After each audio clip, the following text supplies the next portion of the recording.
It's me, Emma, otherwise known as Read the World. It's been a tough 6 months trying to get a job in DC. Update: I haven't found a job. I'm working a few odd jobs to pay the bills, but have not actually found anything full time that utilizes my master's degree. Such is the times, right? So in the course of figuring that all out and working multiple jobs at the same time, there just hasn't been time for filming and especially editing videos. I've actually been filming a bit, just haven't found time to edit any of it. And I also have been reading still just as much as I was before. So I'm hoping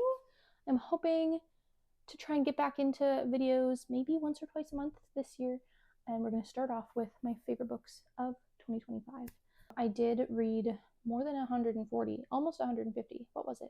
Why didn't I look this up before? 147 or 148 books?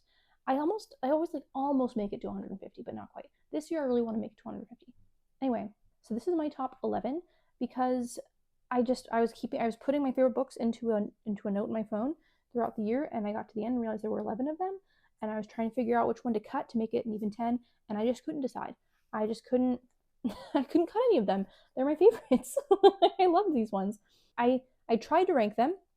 The further down the list we get, the less certain I get. Also, please, I'm sorry, ignore the bare light bulb right here. I originally had 2 of these cute star lanterns, but then one of them ripped when I was taking it out of the package, and so I sent it back, and I'm getting a new one, and so that's why there's this bare light bulb here. Sorry, it'll look cuter in the future. I swear, I'm getting a new one, and it'll be fine. Anyway, here are my top 10. The first, 5 or so, I'm like, yeah, this is definitely top 5. Then, below that, I'm like, is this the exact, order? I don't know. I don't know. So, yeah, number 1 book of the year, for certain, is Engine Summer by John Crowley. This was recommended to me by my grandmother. It's one of her favorite books of all time. She says she has reread it many times throughout her life. It's from the 1970s. It's a sci-fi about a post-apocalyptic future. She lent it to me. It is out of print, unfortunately. Kind of. It's out of wide print. I think there's a small press that's now publishing it, but I couldn't find it at the library anywhere. I couldn't even get it for interlibrary loan. And so my grandma bought a small press edition because she couldn't find her original edition and lent that to me. You can still get it. If you can still buy it online, and I highly recommend that you do. I just thought that the world it depicted was lush, and it was so easy to project myself into that setting. I thought that it was such a fascinating way to explore a young man, a young boy, a boy finding his place in the world and pursuing mystery and adventure, learning more about himself and the world around him, with an absolutely insane twist at the end that kind of one of the most bonkers twists that really reframes the entire story. It's the sort of thing where then you can go reread the entire book with a completely different perspective, being oh my gosh, this is what's actually going on. He grows up in this civilization with a very specific culture around truth and storytelling, and the way that the story itself explores those elements just creates such an interesting puzzle in the mind as you're reading it. It was just such a fascinating, wonderful, delightful experience. 100% worth a reread, and I want to read so much more by John Crowley now. So that was very exciting. Number 2, the number 1 and number 2 are definitely fighting each other for dominance, and I just decided that Engine Summer was number 1. Number 2, If an Egyptian Cannot Speak English by Noor Naga. This is about a toxic relationship between a daughter of Egyptian immigrants in America who moves to Egypt to teach English, and a poor Egyptian man that she meets there. It's told from both of their perspectives so that you really come to understand where each of them are coming from, and you can see what's going wrong. Having lived in a foreign country myself, I thought that it depicted a lot of things about living in a foreign country, so in such a relatable way, while also adding the nuance of the main character being Egyptian but having not been raised in Egypt, and how that impacts her experience, and also the effect that she's having on the people around her, the privilege that allows her, but also as she tries to grapple with her identity and it touches on like the Arab Spring and Egyptian politics, like the intensity of emotion and relationships and romance. And then at the end, there's like this, there's like the final chapter like shifts all of a sudden to it being very meta, just all about like the writing of the story itself. And I thought that was just so fascinating. It was such an exciting way to end it. I highly recommend this one. It's also pretty short. I highly recommend this one to anyone who loves like a pretty fast-paced, juicy. Is that an offensive word to use when talking about like abuse and toxic relationships and violence? There's a lot of substance. There's a lot of things happening. So like you will not be bored during this story. I recommend it to people if you're really interested in exploring travel and multiculturalism and complex identities and discovering all of that as a young person. It was just wonderful. Would absolutely reread this one as well. I should own it. Number 3 favorite of the year, The Tainted Cup by Robert Jackson Bennett. This is a high fantasy murder mystery that's very procedural because the main character is essentially the like assistant to a detective in this fantasy empire. I thought I'm also so excited when I read a fantasy world that is really unique, that I with elements that I've really never seen before, and that is absolutely present here. Also, I'm a sucker for a good mystery. This is not the sort of mystery that you'll be able to like predict as you're going along because of the supernatural elements. But like to see it unfold was so exciting. See all the different parts of the world. And I know that the second book also just came out in the past year as well, so I'm really excited to read that second one. But this was just like good for fantasy, good for mystery, if you like detectives. I do think that if you like a detective story but you don't really like complex world building, you probably won't like this. It is a pretty elaborate world, but like if you like fantasy, then you will like this one. It made me really excited, and I couldn't stop reading it. I was sad when it ended. But it's a series, so I can keep reading. It's great. Fourth, I have, where are you? Fourth, Bunny by Mona Awad. This one is very controversial just because it is so strange. There's a substantial portion of it that is kind of told in this stream of consciousness, confused fever dream, trippy kind of way, because the main character is on hallucinogens, I think. And it's like if Mean Girls and Frankenstein had like a really bizarre baby that's also like a perfect encapsulation of what it's like to be in a creative writing program. I've heard so much about just how weird Bunny is. It's very gory. It doesn't really explain why things are the way that they are. You just got to accept what's happening. I heard a lot about that. What I hadn't heard a lot about was that it's such an accurate depiction of what it's like to be in like creative writing workshops with students, because I was a creative writing minor in my undergrad, which it was just a minor. It wasn't even like my whole degree, and still the other students in my program were driving me freaking crazy. And that's exactly what I saw in Bunny, is that it's in a creative writing program, and like seeing their writers workshops, it was so accurate. It's like, this is exactly what would happen. And then on the side you also get freaky supernatural experiments and Mean Girls-esque cliques functioning in a hive mind. It's very dark and grisly, very strange, and I just thought, again, very exciting, very original. Love seeing something I've never seen before. Even though I just said, I was like, oh, it's kind of like Mean Girls, it's kind of like Frankenstein, but like it combines it in a way that like is nothing like anything I've ever seen before. Very exciting. There are people who hate this book and think it is so stupid and doesn't make any sense, and I loved it. So let's see. Number 5 is Legendborn by Tracy Deonn. This is one of the first books that I read this past year, and I think it's in my first booktube video of all time. This one is about a teenage girl who is Black on a predominantly white school campus who gets involved in a secret magical society in order to learn more about her family's past. It also has a crazy twist at the end that was so exciting to me. Like, never saw it coming, and again, makes you look back at the whole story Not quite in the way that Engine Summer does, but like makes you look back and be like, whoa, this makes me look at the whole story way differently. I think there are multiple books out in this series by now. I'm going to continue reading this one. I thought that it still held up so well as a young adult novel. Like sometimes young adult novels really frustrate me because they seem like they're talking down to the reader and they seem very juvenile. This doesn't do that at all. I thought I was still like completely enraptured as an adult reader, and I loved it. And I think I highly recommend it to most fantasy readers. I think they would enjoy it. It's also like draws on Legends of King Arthur stories, which I just thought was refreshing. Seeing that there's like just so much Greek mythology fantasy out there. No shade to Greek mythology, but like there's so much. I don't think we need more. Don't you think? I don't think we need any more Greek mythology novels this year. Let me know if you think I'm wrong.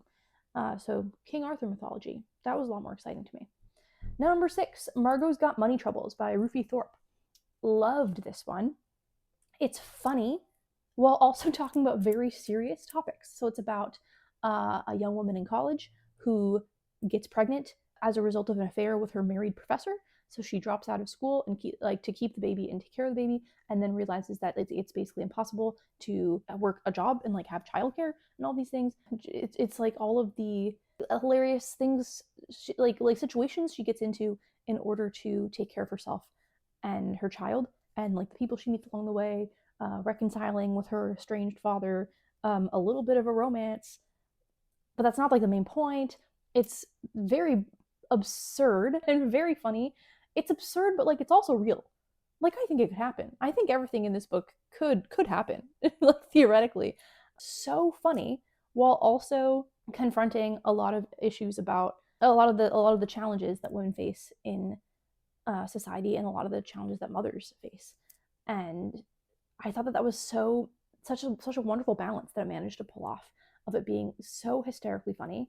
I just keep saying that, being like, it's so funny, it's so funny. I don't know what else to say. It was so funny, you guys. I just loved it. I was laughing out loud in this book while it was also like really facing a lot of serious issues when it comes to just the way that society insists that women have children and then abandons them after they do. So I just thought that was fabulous. Highly recommend. I mean, if any of that appeals to you, I think you should just go request it from the library right now. Number 7, Jane Austen's Bookshelf by Rebecca Romney. This is the only nonfiction on my top 11 books of the year. I do like nonfiction. I do read a fair amount. Jane Austen's Bookshelf is such a special nonfiction book. Like there's truly, I don't know if there's anything I can compare it to. Do you see a through line here in this entire video? Like I'm so excited by things that I've never seen before that I just find so original, because it combines so many different elements into this very satisfying whole. So it's not about Jane Austen's books, but about the books that probably influenced Jane Austen, the female authors that influenced Jane Austen as a writer. So the author herself of this book is a rare books dealer. So she is tracking down copies of since forgotten books that would have influenced Jane Austen at the time that she was writing, that were like in the cultural zeitgeist, by female authors, reading them, reflecting on them, and then also like researching historical context for these works.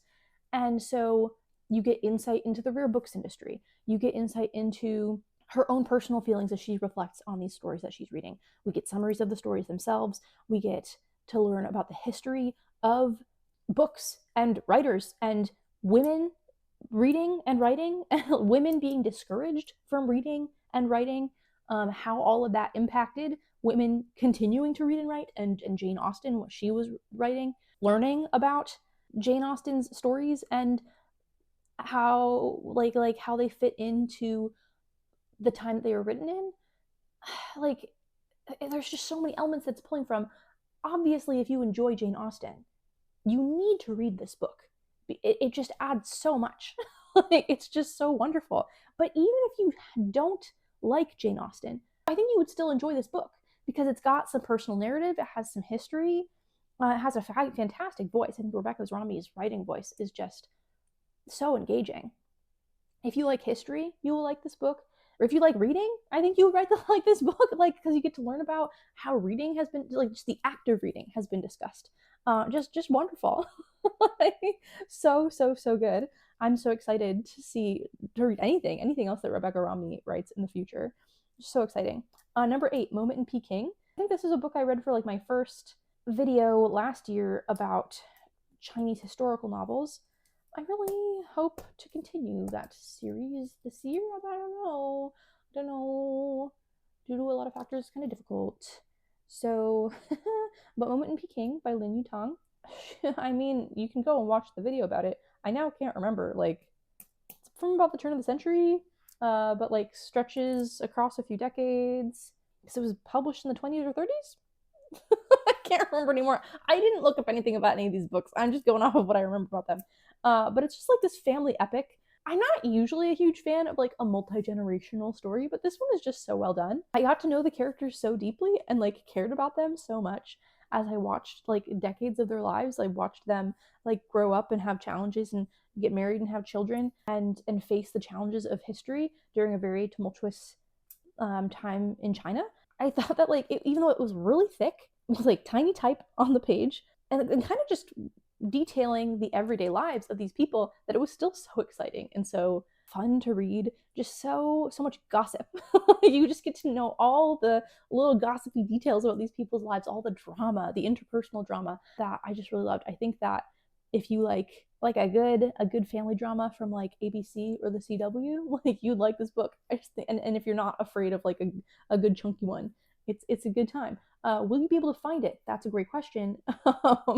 Like I had to request it from Interlibrary Loan and got, I think, like a first edition copy from like the 1930s. But like, bring back Lin Yutang, guys. Like, he deserves to be talked about. I just think he is able to create a really engaging drama really well, and it was just so much fun. Number 9 on my list is All the Sinners Bleed by S.A. Cosby. This is a police detective tracking down a serial killer in his hometown, where he has become police chief, sheriff, a leader of the police, a police leader guy. I am fascinated by mysteries and crime and all these things. And listen, I'm not an expert in anything, really. So I hesitate to say anything at all on the internet.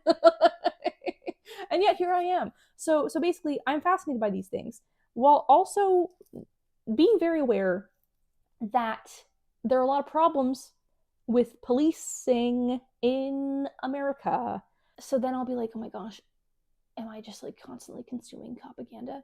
I really hope that consuming a lot of these narratives while also staying informed about issues with policing balance each other out, hopefully. Who knows? Maybe I'm a terrible person and I am media illiterate. I don't know. I'm trying my best. Should I stop consuming all these things? A lot of people will probably say yes, but I just like them.